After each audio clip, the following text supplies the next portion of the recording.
Mourners line the street, numbering in the thousands. Diana touched the lives of so many in her 36 years, and people of all backgrounds take her loss heavily. In a stunning development that has sent shockwaves through royal circles, Queen Camilla has reportedly made the unprecedented decision to directly challenge the late Queen Elizabeth's final wishes regarding Princess Diana's legacy. This shocking move has united Diana's sons, Prince William and Prince Harry, in outrage despite their ongoing estrangement. Palace insiders reveal that both princes are furious at their stepmother's actions, creating a family crisis that threatens to undermine King Charles's efforts to project stability in his reign. What exactly has Camilla done that has so angered Diana's sons, and why would she risk such a controversial stance? The royal directive ignored. According to sources with direct knowledge of the situation, before her death, Queen Elizabeth left specific instructions regarding several royal residences, collections, and heirlooms that had connections to Princess Diana. These instructions included provisions for preserving Diana's personal effects, maintaining certain memorials, and ensuring her grandchildren would have access to items that belonged to their mother. The late Queen was extremely thorough in her planning, revealed one former palace official. She understood that Diana's legacy remained a sensitive topic and wanted to ensure everything was handled with appropriate respect after her passing. Among these directives was the stipulation that Diana's former apartments at Kensington Palace would be preserved in their historical context, with certain rooms maintained as they were during her residence there. Additionally, specific jewelry pieces that had been worn by Diana and returned to the royal collection were to be reserved for use by Kate, Princess of Wales, and eventually, Princess Charlotte. However, palace insiders claim that Camilla has systematically begun dismantling these arrangements, beginning with the redecoration of spaces in Kensington Palace that were specifically covered by Elizabeth's directives. Camilla has made it clear she wants a clean slate, said one royal household source. She's instructed staff to refresh areas that were explicitly meant to be preserved, and has begun using jewelry pieces that were designated for Kate and Charlotte. William's measured fury. For Prince William, this situation represents a particularly difficult challenge. As heir to the throne, he's been careful to maintain public unity with his father and Camilla, while privately harboring strong feelings about his mother's legacy and how it should be honored. William is absolutely livid, but he's trapped in an impossible position, claimed one source close to the Prince of Wales. He can't publicly criticize the king's wife without creating a constitutional problem. But he views Camilla's actions as a direct attack on his mother's memory. According to multiple sources, William has attempted to address the issue through proper channels, requesting formal meetings with his father to discuss what he views as violations of his grandmother's wishes. These meetings have reportedly been tense, with Charles caught between loyalty to his wife and understanding his son's perspective. Most concerning to William, according to those familiar with his thinking, is what he perceives as Camilla's attempt to gradually erase Diana's presence from royal history. He allegedly told a close confidant, "First it's redecorating rooms, then it's wearing her jewelry. Soon it will be as if my mother never existed in these spaces at all."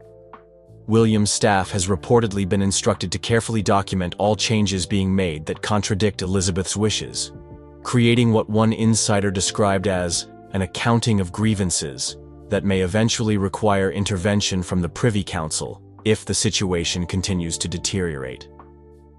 Harry's public outrage. While William's response has been measured by his position and proximity, Prince Harry has reportedly been far more direct in his objections. From his home in California, Harry has allegedly sent a strongly worded private letter to both his father and Camilla expressing his disgust at what he views as disrespect, not only to his mother, but also to his grandmother's final wishes. Harry isn't constrained by the same considerations as William, explained one source familiar with both brothers. He's made it clear that if Camilla continues down this path, he's prepared to make the entire situation public, including specific details about Queen Elizabeth's directives. This threat of public exposure is particularly concerning to palace officials, who fear that Harry could use his media connections and platform to create another royal crisis, just as Charles has begun to stabilize his reign. The specific mention of Queen Elizabeth's wishes adds another dimension, as the late monarch remains deeply revered by the British public. According to those close to Harry, he views this situation as validation of concerns he has expressed for years about Camilla's influence and intentions. One friend reported that Harry said, "This is exactly what I warned everyone about. The moment she had the power, she began using it to erase my mother. It's vindication in the worst possible way." The items in dispute. At the center of this royal conflict are several specific items and spaces that hold deep significance in Diana's story.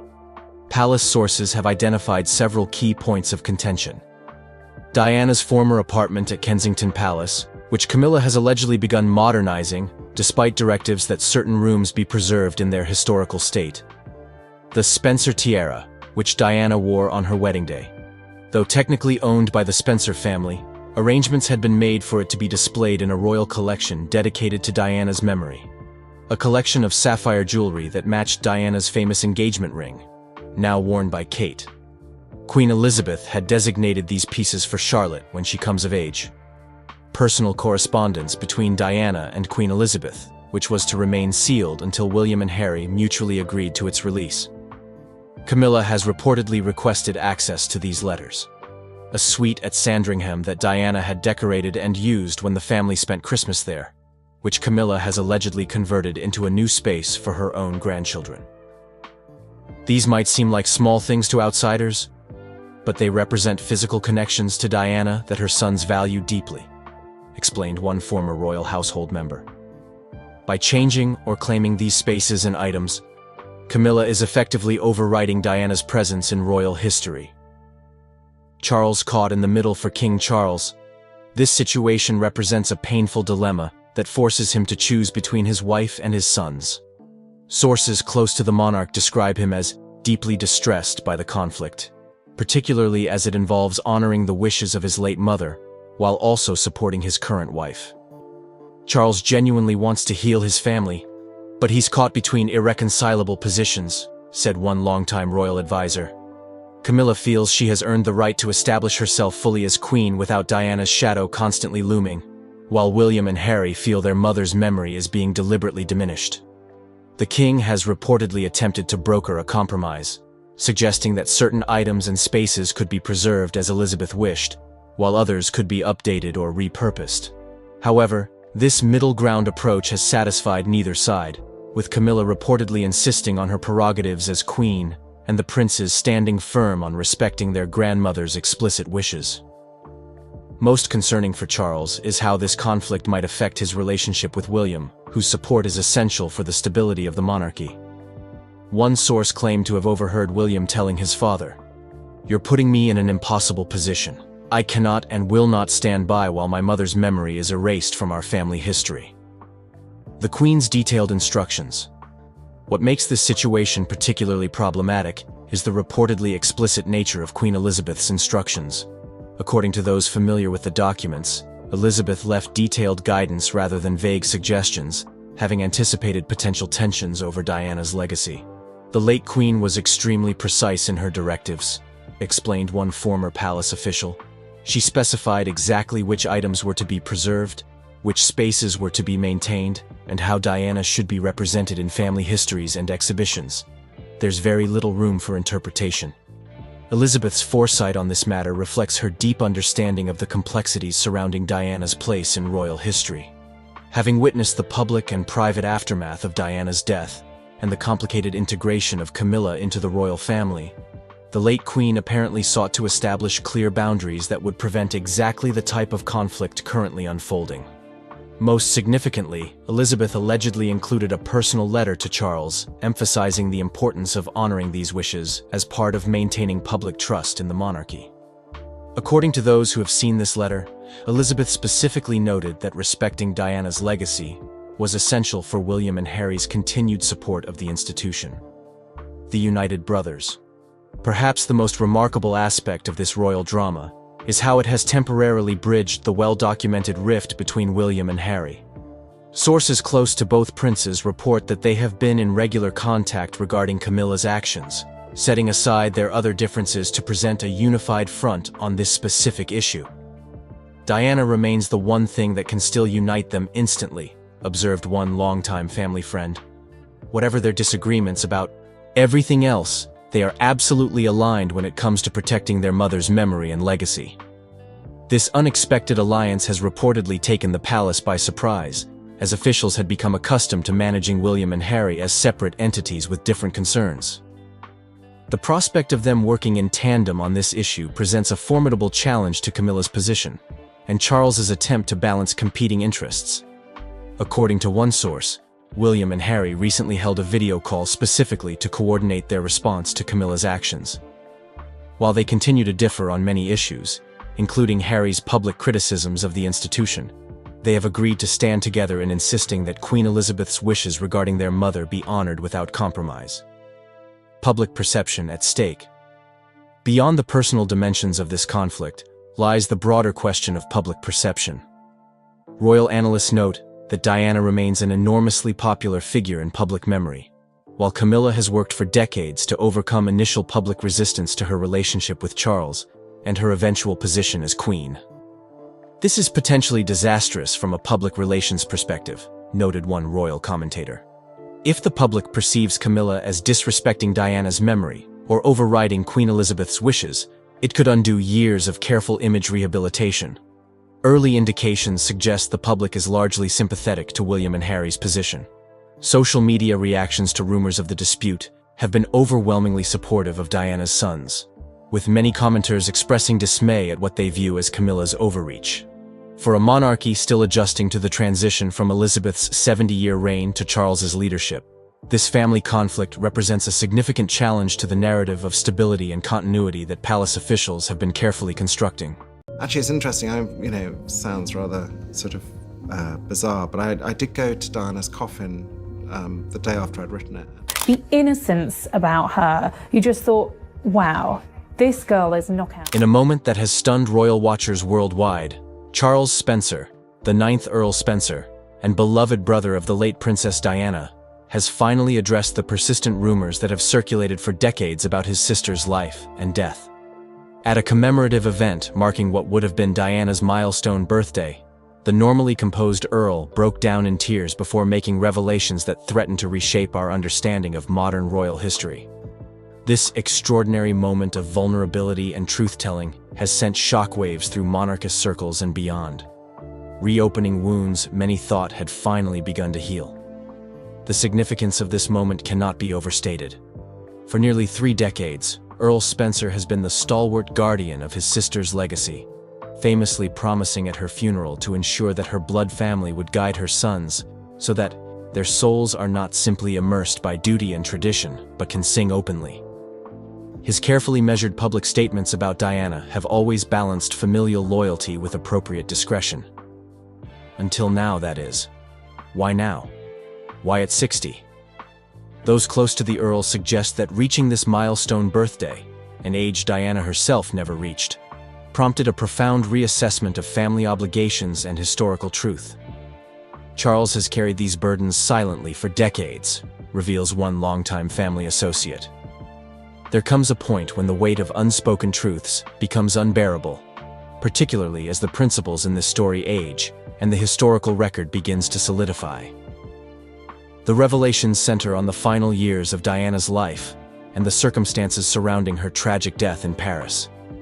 According to Earl Spencer, the level of establishment resistance to Diana's independent path was far greater than the public has ever been told. What my sister faced wasn't simply media harassment or palace disapproval, he reportedly stated through tears. There was a coordinated effort to control her narrative, her movements, and ultimately her legacy that went beyond what anyone has acknowledged publicly. Most explosively, the Earl has apparently confirmed long-whispered rumors about unusual surveillance in the weeks before Diana's fatal accident. While stopping short of endorsing conspiracy theories about deliberate harm, Spencer described a pattern of monitoring and interference that deeply troubled Diana in her final months. She called me from secure lines, changed her plans constantly, and expressed fears that seemed paranoid at the time, he revealed. I regret more than I can express that I didn't take those fears more seriously. This revelation casts new light on Spencer's famous funeral oration, particularly his pointed reference to Diana being hunted. What many interpreted as grief-stricken hyperbole about press intrusion may have had more specific and concerning foundations. Charles has carried the guilt of not acting on Diana's concerns for 27 years, says someone familiar with the family. This disclosure is as much personal unburdening as it is historical clarification. For Princes William and Harry, their uncle's disclosures create complex new emotional territory to navigate. Both princes have spent decades processing their mother's death and constructing their own understanding of her life and legacy. Spencer's revelations potentially disrupt those hard-won narratives with new information about the forces that shaped Diana's final years. Royal sources suggest William was made aware of his uncle's intentions before the public statement, while Harry's prior knowledge remains unclear. The different positions the brothers now occupy, one at the heart of the institution, one removed from it, create inevitably different contexts for absorbing these revelations about their mother and the establishment's treatment of her. The Earl's relationship with his nephews has reportedly fluctuated over the years. Initially cast as a potential guardian figure following Diana's death, Spencer's role became more peripheral as the princes grew into adulthood within the royal framework. Recent years have seen apparent warming, particularly with Harry following his step back from royal duties. These new revelations may further complicate these relationships, particularly with William, whose future role requires careful management of institutional relationships. For King Charles and the palace, this development represents a significant challenge. The monarchy has worked diligently to move beyond the turbulent Diana years, gradually rehabilitating Camilla's public image and establishing a new royal narrative focused on stability and continuity. Spencer's emotional disclosures threaten to reopen questions many in the palace had hoped were settled. The timing is particularly sensitive given recent royal health challenges and the reduced number of working royals. A resurgence of public interest in Diana's treatment potentially undermines confidence in the institution at a vulnerable moment. Palace sources indicate that the response strategy will focus on respectful acknowledgement without engagement with specific claims, emphasizing the significant passage of time since these events. Public reaction has predictably divided along already established lines. For those who have always maintained skepticism about the official narrative of Diana's death, Spencer's revelations feel like vindication after years of being dismissed as conspiracy theorists. For others, his disclosures seem unnecessarily painful, reopening of historical wounds without clear purpose or resolution. Social media has exploded with renewed discussion of Diana's final years, with younger generations discovering or re-examining this history through the lens of Spencer's emotional testimony. The Spencer family's historical standing and Charles's reputation for measured public statements give these revelations a credibility that more sensationalist claims have lacked. What makes the Earl's disclosure particularly powerful is his historical reluctance to speak publicly about these matters. Unlike others in Diana's circle who quickly monetized their connections through books and interviews, Spencer has maintained dignified discretion for decades. This established pattern of restraint means his decision to speak now carries exceptional weight. The specific timing, at age 60, approaching the age when mortality becomes more tangible, suggests a man taking stock of his historical responsibilities. There's a sense that Charles feels this may be his last significant opportunity to influence how his sister's story is understood by future generations, explains one royal historian.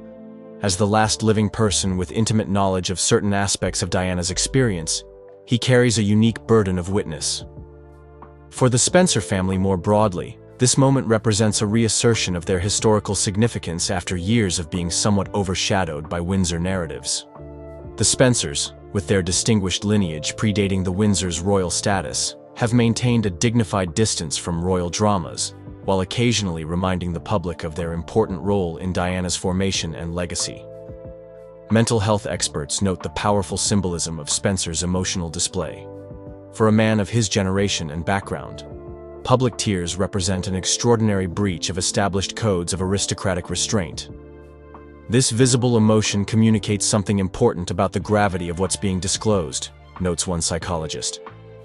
It signals authenticity in a way that mere words might not. The legal implications of Spencer's disclosures remain unclear. While he has reportedly been careful to avoid specific accusations of criminality, his statements about surveillance and institutional resistance to Diana's independence potentially raise questions about proportionality, and propriety of actions taken by various authorities. Legal experts suggest that the significant passage of time makes any formal investigation highly unlikely. For historians of the monarchy, Spencer's intervention represents a significant new perspective that must be integrated into scholarly understanding of the late 20th century royal narrative. These aren't claims from a peripheral figure or someone with an axe to grind, notes one royal biographer.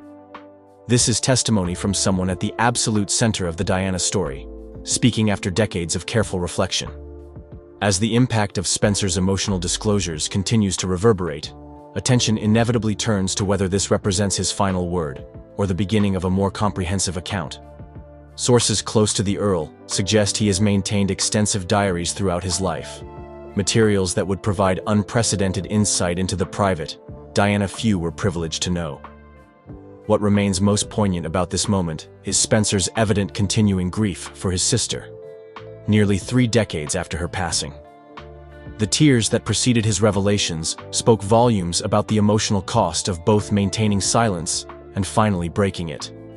For all the historical and institutional significance of his disclosures, this remains at heart a story about a brother who lost his sister under traumatic circumstances and has spent a lifetime processing that loss. For those who continue to hold Diana's memory sacred, Spencer's testimony offers both validation and fresh pain. The suggestion that her fears in those final months had more foundation than was acknowledged forces a reconsideration of narratives many had reluctantly accepted. It raises uncomfortable questions about whether more could have been done to protect her, had her concerns been taken more seriously.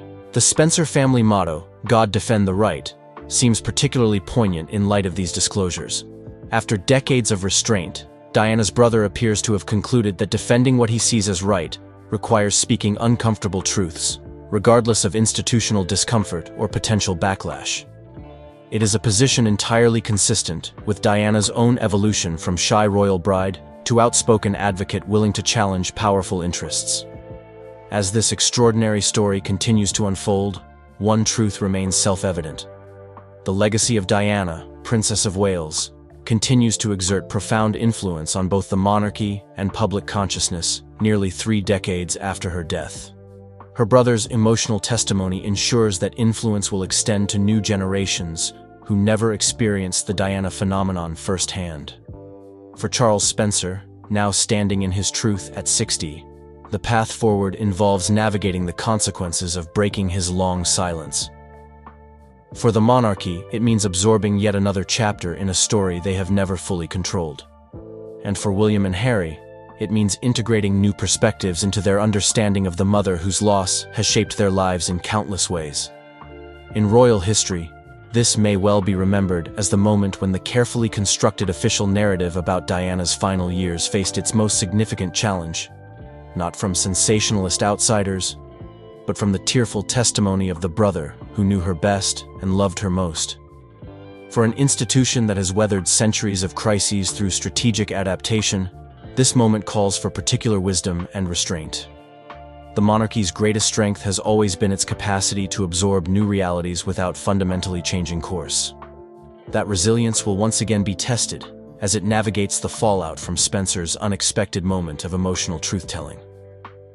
Whatever comes next, the sight of Diana's brother finally giving voice to long-held concerns after decades of dignified silence has created an indelible new chapter in one of the most compelling and tragic royal stories of modern times. At 60, Charles Spencer has ensured that his sister's truth, as he understands it, will remain part of the historical record, alongside the more sanitized official accounts of a woman whose life and death continue to fascinate and move us nearly 3 decades after her passing. What's it really like inside Buckingham Palace? For Princess Anne, the experience was not always as glamorous as it seems. While the palace represents royal grandeur, for Anne, it was often a place of tension, loneliness, and frustration. In her recent emotional farewell, she offered a rare glimpse into her life behind the palace walls, shattering the illusion of royal perfection. What she revealed about her time there might surprise you, and it's not the fairy tale life that the world imagines. Anne's perspective provides a new understanding of what it means to live under the shadow of the monarchy, offering a candid look at the struggles that many royals face but seldom speak about. Anne didn't hold back in her reflections, revealing that the life of luxury associated with Buckingham Palace often came at the cost of personal freedom. The pressure of being a royal meant constantly living under the public's microscope, and Anne spoke about the personal toll this took. She explained how, despite being surrounded by wealth and privilege, there was always an emotional void. Anne's decision to leave the palace is a powerful statement about the complexities of royal life that go beyond public perception. It's easy to look at the grandeur of Buckingham Palace and imagine a life of ease, but Anne's experience was filled with sacrifices and struggles that few could understand. What Anne's farewell makes clear is that being a member of the royal family often means being trapped in a gilded cage. The expectations placed on royals to maintain a perfect image are immense, and for Anne, it became unbearable. She admitted that while the palace offered the finest things in life, it also demanded much more than she was willing to give. Her words shed light on the emotional toll of being royalty, where duty and public image often take precedence over personal happiness. Was Princess Anne finally breaking free from this cycle? Or was she simply reclaiming her voice after years of being silenced by tradition? Anne's candid reflections have sent shockwaves through the royal world, as they challenge the widely held belief that the palace life is one of ease and indulgence. She revealed a side of her life that few outsiders had ever known. It wasn't just about leaving Buckingham Palace, it was about taking back control over her own life and identity. The public has long been fascinated by the royal family's carefully crafted image, but Anne's openness has shattered that image, exposing the deep personal cost of being part of one of the world's most famous families. So what does this mean for the future of the royal family? Anne's words have created a ripple effect, prompting many to reconsider their views on the monarchy. Could this be the first step toward change within the royal family? Only time will tell. But one thing is certain: Princess Anne's story will never be the same again. Secret struggles at Buckingham Palace revealed. Princess Anne's farewell to Buckingham Palace wasn't just a goodbye. It was an admission of the secret struggles she faced living within its walls. For decades, the public viewed Anne as the steady, unflappable royal, never one to show weakness or vulnerability. But in her emotional speech, Anne peeled back the curtain and revealed what life inside the palace really cost her. Behind the polished image of a dutiful royal was a woman who felt confined, isolated, and constantly under pressure. What led Anne to finally expose these deeply personal struggles? And what does this mean for the future of the monarchy? In her farewell speech, Anne admitted that the pressures of royal life often made her feel as though she was living in a bubble. While Buckingham Palace is a symbol of tradition and history, it also came with its own set of challenges. Anne revealed that, despite the beauty and prestige of the palace, she often felt trapped by the expectations placed upon her. It was as though the weight of royal duty was constantly bearing down on her, leaving little room for personal growth or happiness. The isolation Anne felt within the palace walls was palpable, and for the first time, she allowed the world to see this vulnerable side of her. What was most shocking about Anne's revelation was how much she had sacrificed over the years. While the public saw her as the strong, reliable royal, Anne's internal battle was one of emotional strain and exhaustion. She spoke openly about the loneliness she faced, despite being surrounded by family and staff. Buckingham Palace, which was supposed to be her home, often felt more like a prison. In revealing this, Anne shattered the perception that royals have everything they could ever want.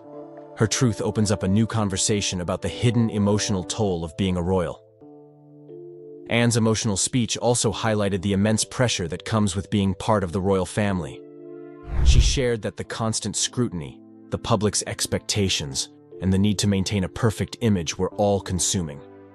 But despite all of this, Anne confessed that there was a part of her that always longed for a simpler life, one where she could live without the weight of the monarchy hanging over her. Anne's farewell was a deeply personal reflection on the sacrifices she had made and the toll it had taken on her over the years. In sharing her struggles, Princess Anne has opened the door to a deeper understanding of what it means to live as a member of the royal family. Her decision to finally speak out is a courageous step that may inspire others within the monarchy to also share their truths. What will this mean for the future of the royal family? Only time will tell, But Princess Anne's revelations have already begun to shift the conversation in ways no one could have anticipated. Why could this change royal history? Princess Anne's decision to leave Buckingham Palace is one that will undoubtedly echo through royal history. But why did she make this unprecedented move? And what does it mean for the monarchy's future? In her farewell speech, Anne made it clear that her decision wasn't just about seeking peace. It was about challenging the very structure of the monarchy itself. For the first time in history, a royal of Princess Anne's stature is questioning the monarchy's traditional values and its grip on her life. This bombshell announcement could reshape the future of the royal family in ways that no one expected. Princess Anne's departure is far from a simple exit. It's a symbolic act of defiance. For decades, the monarchy has been built on a foundation of tradition, duty, and control. But Anne's decision suggests that the royals may not be as invincible as they once seemed. Anne's words struck a nerve, as they called into question the very system that has governed the royal family for centuries. Could this be the beginning of a larger movement within the monarchy to modernize and adapt to the changing times? If Princess Anne's exit is any indication, the royal family might soon face an existential crisis that could force it to evolve or risk losing its relevance. The implications of Anne's decision are far-reaching. For years, the royal family has been seen as an institution that is above reproach. But Anne's bold farewell shows that even the most stalwart members of the royal household can feel the weight of tradition and the burden of duty. What does this mean for the future of the monarchy? Could we see more royals speaking out or stepping away from their royal roles in the future? Princess Anne's farewell has opened the floodgates for a larger conversation about the role of the monarchy in modern society.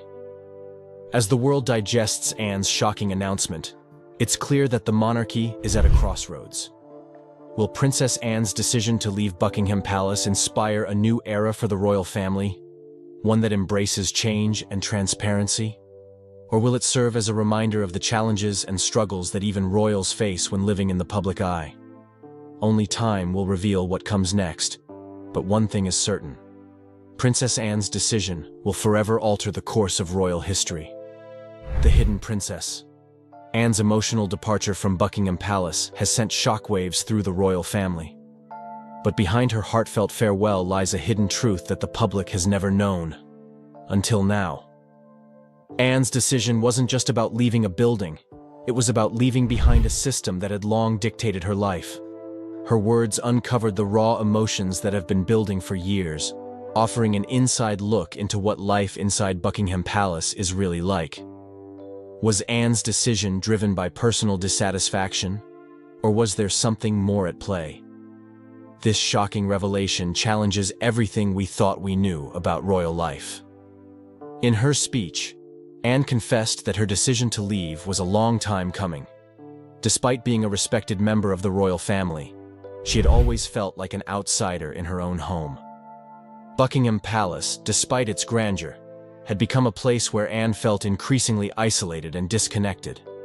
Her words hinted that the palace had long been a symbol of duty and sacrifice, but not of personal happiness. Could it be that Anne's emotional departure is a statement against the monarchy's rigid structure? If so, what does this mean for other royals who may feel similarly trapped by tradition? Anne's farewell marks a turning point in how we view the royal family's internal dynamics. While the world may have thought of Anne as the dutiful royal who followed the rules, her words have shown us a woman who is ready to break free from the expectations placed upon her. This is not just a story about a royal departure. It's a story about reclaiming one's life and identity in the face of overwhelming pressure. As Princess Anne steps away from Buckingham Palace, she leaves behind a legacy that could change the way we view royalty forever. So, what does this mean for the future of the royal family? Anne's decision to leave has created a ripple effect that will be felt for generations. Her willingness to speak out and take control of her own destiny may inspire others within the monarchy to do the same. Will we see more royals breaking away from their roles, or is Princess Anne's departure a one-time act of defiance? Only time will tell. But one thing is for sure. Princess Anne's farewell will go down in history as one of the most surprising and impactful moments in royal history. What this means for the royal family. Princess Anne's departure from Buckingham Palace is not just a personal moment, it's a symbol of a much deeper shift within the royal family. For centuries, the monarchy has been seen as a monolithic institution, with members expected to follow strict protocols and carry out their royal duties with little room for personal choices. But Anne's emotional farewell hints at a broader change that is bubbling beneath the surface. Could her decision to leave represent the first crack in the royal facade, a sign that the royal family is finally confronting the immense pressures of modern life? Anne's farewell is not just about her stepping down from a royal role. It is an invitation to reconsider how the monarchy functions in the 21st century. In an age where personal autonomy and mental health are gaining more recognition, Anne's words suggest that even the royals are not immune to the struggles that many of us face. The world has long admired the royal family for its strength, poise, and tradition. But Anne's departure reminds us that even they have their limits. Could this be the first step in a larger evolution of the monarchy? A shift where individual needs are placed alongside royal duties. What makes Anne's exit so compelling is how it intersects with the struggles that many of the younger royals have been quietly facing in recent years. From Prince Harry and Meghan Markle's decision to step away from royal duties to the increased scrutiny placed on younger generations, there is a growing sense that the monarchy may be on the verge of a major transformation. Anne's farewell has opened the door for future conversations about what it means to be a royal in the modern age. And in doing so, she has set a precedent that may influence how the next generation of royals approach their roles. Despite the shockwave caused by Anne's words, one has to wonder, how much of this is tied to her personal experience, and how much of it reflects a larger desire for change within the royal family? Anne's life has been marked by a deep sense of duty, but her emotional farewell suggests that even she has struggled with the weight of tradition. It's a moment that calls for reflection, not only for Anne, but for all of us as we consider the evolving nature of royalty, leadership, and individual freedom. In the end, Princess Anne's departure isn't just about her leaving Buckingham Palace. It's a symbol of change, a challenge to the status quo, and a call for deeper conversations about how the royal family can adapt to the modern world while still honoring its history. The future of the monarchy is in flux, and Anne's bold decision may have been the catalyst that sparks a much-needed dialogue about the personal lives of royals and their ability to forge their own paths. Princess Anne's emotional farewell to Buckingham Palace has left an indelible mark on the royal family's history. Her decision to step away is a powerful statement that challenges the very foundation of royal life as we know it. But what does it mean for the future of the monarchy? Will other royals follow in her footsteps, or is this a unique moment of defiance that will forever change how we see the family? As the royal world processes Anne's shocking words, one thing is clear: the monarchy will never be the same again. Do you think Princess Anne's decision will inspire other royals to break free from tradition? Or will the royal family close ranks and continue with business as usual? Let us know your thoughts in the comments below. If you enjoyed this explosive look into Princess Anne's life and the royal family's internal struggles, don't forget to hit the like button, share this video, and subscribe for more eye-opening royal revelations. You won't want to miss the next story. We have more shocking updates coming soon. Can't mimic voices for love or money. I'm completely hopeless at it. I was the only one, so I think she carved her own role.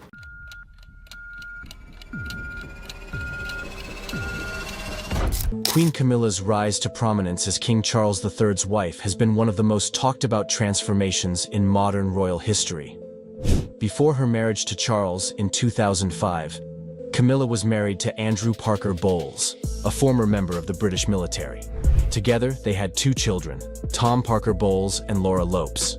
While Tom often draws attention for his culinary career and occasional public appearances, Laura has remained far more private, choosing to stay out of the royal spotlight as much as possible.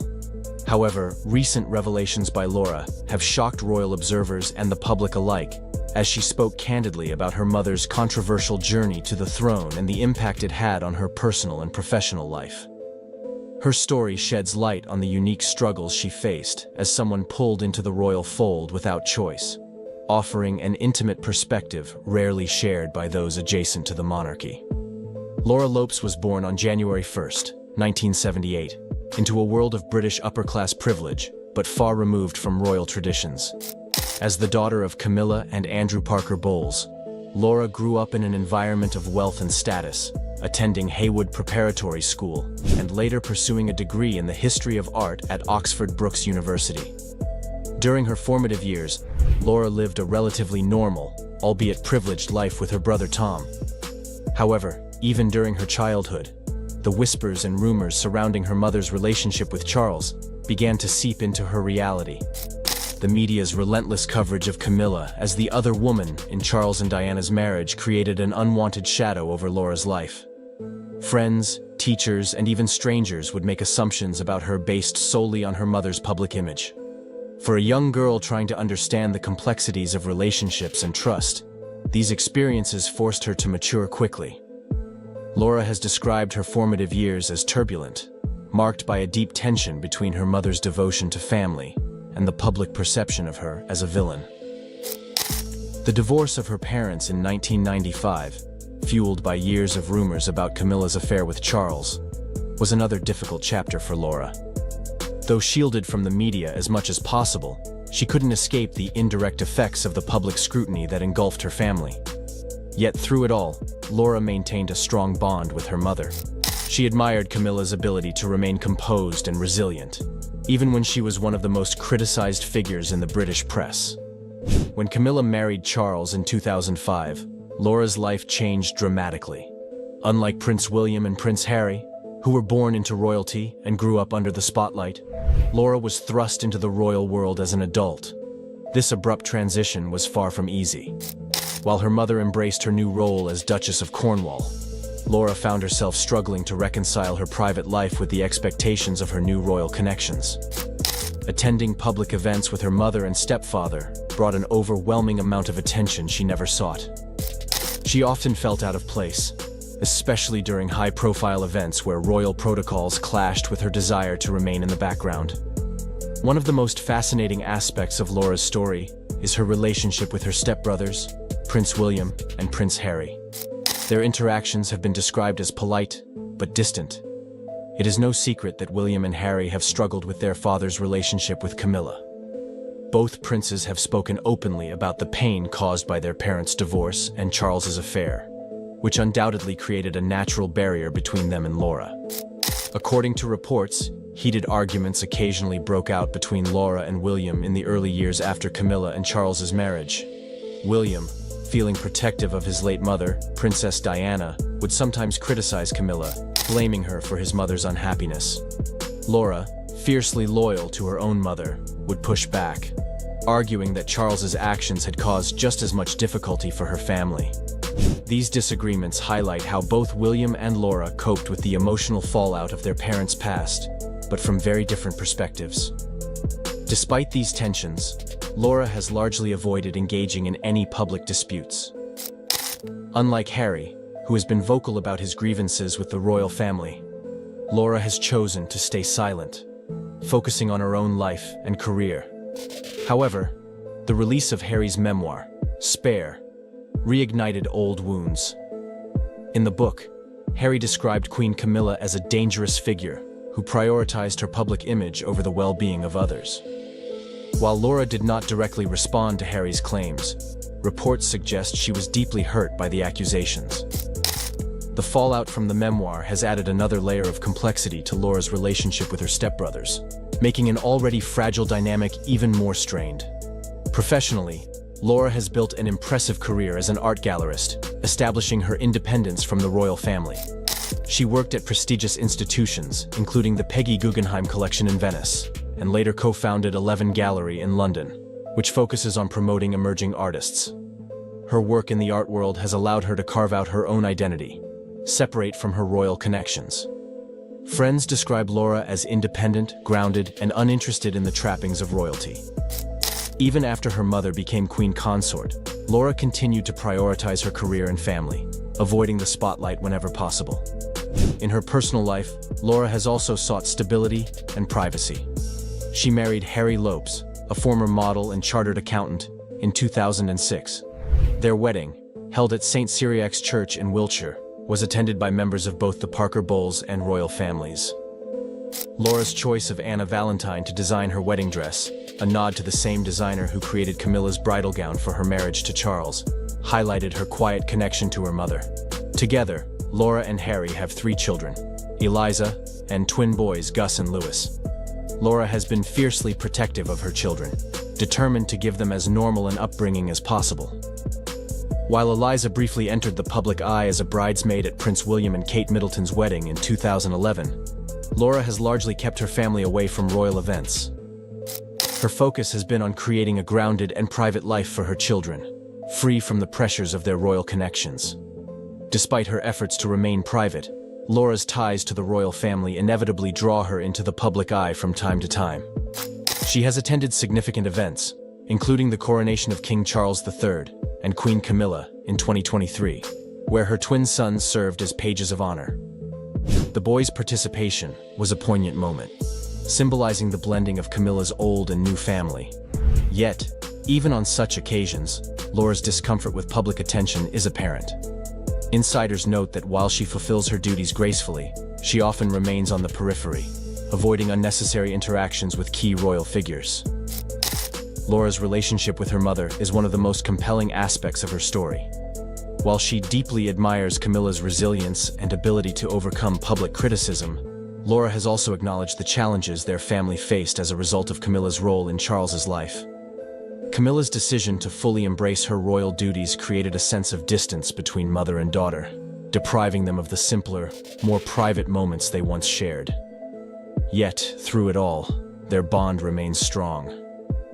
Laura has been described as one of Camilla's closest confidants, a voice of reason and support during difficult times. Royal insiders even claim that Laura is the only person Camilla truly fears, highlighting the depth of their relationship and the mutual respect they share. The media's relentless focus on Laura has been a source of frustration for her. Every significant event in her life, from her marriage to the births of her children, has been closely scrutinized by the British press. Laura has expressed frustration that her achievements are often overshadowed by her mother's history and the controversies surrounding the royal family. She has worked tirelessly to build a life defined by her own merits, but her connection to Queen Camilla and King Charles III continues to complicate her efforts to remain private.